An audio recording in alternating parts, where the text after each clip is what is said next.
It's Joe Bayer representing for five. And yes, Rio, we were speaking about this last time, so I went away and I got the job done. Here's an exclusive interview with this year's FWA Footballer of the Year, Manchester City superstar, Mr. Ruben Dias. First of all, congratulations. Thank you. Thank you to you, and thank you to everyone who has voted. Listen, to be very honest with you, you deserve it. You got my vote this year, and I've never voted for a defender before, so that's good stuff. So let's just break it down, Ruben. You are the winner of the Football Writers Award. Can you explain the feeling being recognized for such a prestige award for yourself and the club itself? It means a lot. It means the team won, especially as a defender. It means the team won. It means the team played good. It means the team defended well. And those are the things I take most proud in. And obviously happy for the team to have brought all their effort, sacrifice to be able to win, because no winning, no recognition at the end. So I'm very happy for that, for all the effort my teammates and everyone involved, the staff, everyone was able to make. Were you surprised? And also, who told you the good news? Yeah, I was not expecting, actually. I was just on a day off, and he called me, and I was like, "What? Are you sure?" But yeah, I was obviously very happy. Yeah. Awesome stuff. Now, you're Premier League champion, Carabao Cup champion. What have you had to give physically and mentally to achieve this? Because at one point, Ruben, let's be honest with you, Manchester City were 8th in the league. But to come back and have such an amazing season, can you describe what you've had to give? I think it was just to be true to yourself and to do the things you do, to be yourself, obviously to be positive, to have a winning mentality, to believe it was possible, because at a certain point everybody was like, okay, let's focus first on reaching top 4, priorities first.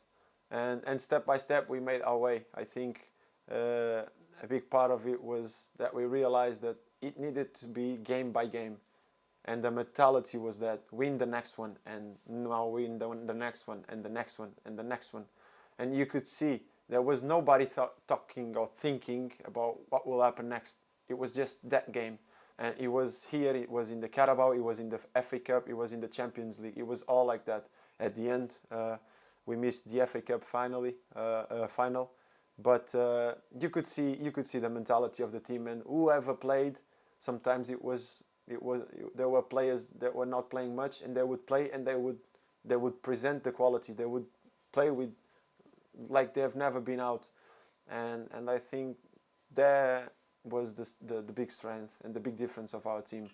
That mentality we were able to achieve, and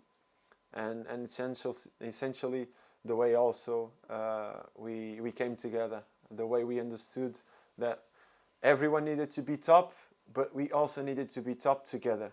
Not everyone trying to score their goals, not everyone trying to make their game and that's it, I'm done, it's not my fault. And everybody took it collectively. Either if we wouldn't score a goal on a game, or if we would concede, everybody would have a collective opinion on it. And I think that made a big difference. So you basically broke it down day by day, is what you're saying, and I think that's a very good lesson for people, especially when they're trying to achieve, awards or whatever it might be, any goal. Now, your first season in England, we always hear about how cold it is in Manchester. Was you able to adapt? Did you find it difficult at some point? Did it affect your training a little bit, or was you okay? I will tell you something. In Portugal, the weather is good. It's fantastic. The food is amazing. Obviously, I'm used to my country, my home, and it's never so good anywhere you go. And obviously, those were different things. But I was coming to fulfill a dream of mine, to play at the highest level. And I had been preparing myself my entire life for it. So in the mix of not having the perfect weather to live, I had the perfect weather to play. And I had the best food I could have in this canteen with all our chefs. So I will tell you, obviously I love my home, and I will be the most happy person every time I can have some days off in Portugal. But to play and to be happy playing, I love it here. I don't think anyone will complain about having a few nice days in Portugal. Don't worry about that, Ruben. I need one myself. It's okay. And I don't want to assume, but would it be fair to say that Pep Guardiola has helped make this easy? You know, him developing you as a better centre back. No doubt about it. Pep, Juanma, everyone in the technical team, and also big credit to Pep. But I also like to give big credit to my colleagues, to my teammates, to the players, because I learn a lot from Pep. I learn a lot from every coach that helps me. I learn a lot from the analysts, but one of the spots where I learn the most is from the players, from my colleagues, and eventually on the way we play. Obviously, to have a meeting with your coach, it's good for you to understand the style of play. But to see your teammates play and to see them making decisions, I think that's the best way to just really understand it.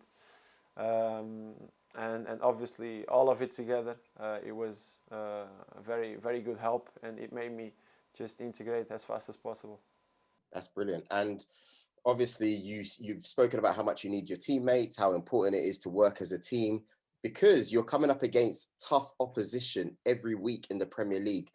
Who's the toughest attacker that you faced this season?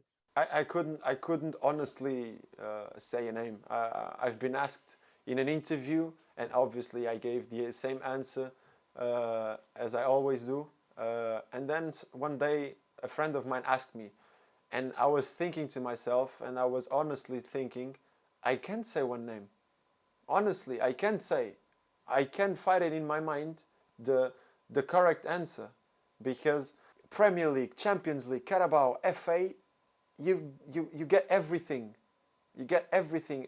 The guy that is fast with the ball, the guy that is small, the guy that is tall, brilliant in the air, amazing technique, whatever, brilliant inside the area, very good runnings in behind, and each one in different categories.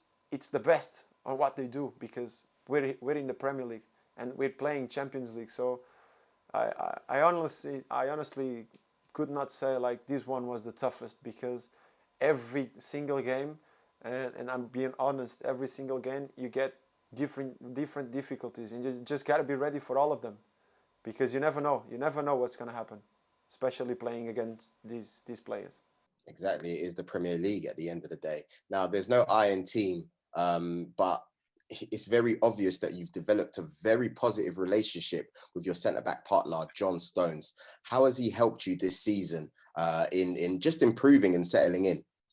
You know, all of these that I speak about teams, teammates, and the team being together, and how important it is for everything to work. At the end, the most important thing is to have players that think like you and have that same mentality of knowing how important it is, the team, knowing how important it is to not even saying it to you, but you knowing that he's thinking about, my friend, you fail, I will be there for you. And you could see that between me and John, and you could see that between me and John and everyone else. You could see it a lot in our team. Everyone would make a mistake, the other will be there to save you, to be there. It will be there for you. It will have your back. And I think that mentality, you asked about John. I think it was definitely one of the things that made it work so good. That's brilliant stuff. I mean, everyone needs someone who's got your back, so that's really good to hear. Pep Guardiola has praised Phil Foden a lot by calling him very special. Can you describe the talent when you see him yourself, Phil Foden? I've said it many times now. He's a brilliant player. He's top. I think you don't get much better than that.